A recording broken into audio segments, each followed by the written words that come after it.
Permasalahan antara Kartika Putri dan Dr. Richard Lee belum juga usai. Dikira sudah selesai, rupanya Kartika Putri kembali melaporkan Richard Lee lantaran dianggap melakukan pencemaran nama baik.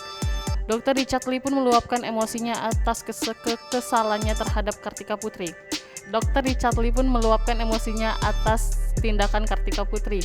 Ia menuangkan kekesalannya itu melalui kanal YouTube-nya.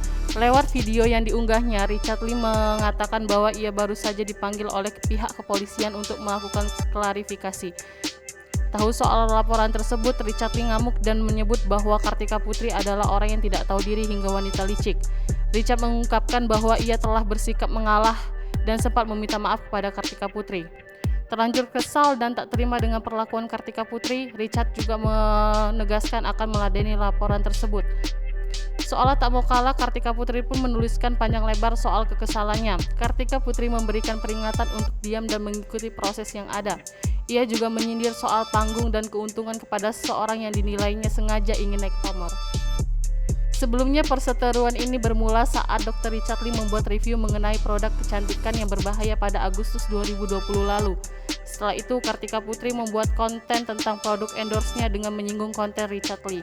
Kartika Putri pun tak terima jika produk endorse-nya dianggap berbahaya. Ia juga sempat mengajak Richard Lee untuk tabayun atau mencari kejelasan tentang sesuatu yang belum jelas. Akan tetapi pertemuan itu tidak menemukan hasil. Dalam pertemuan tersebut, Richard Lee sudah meminta maaf atas video yang ia buat.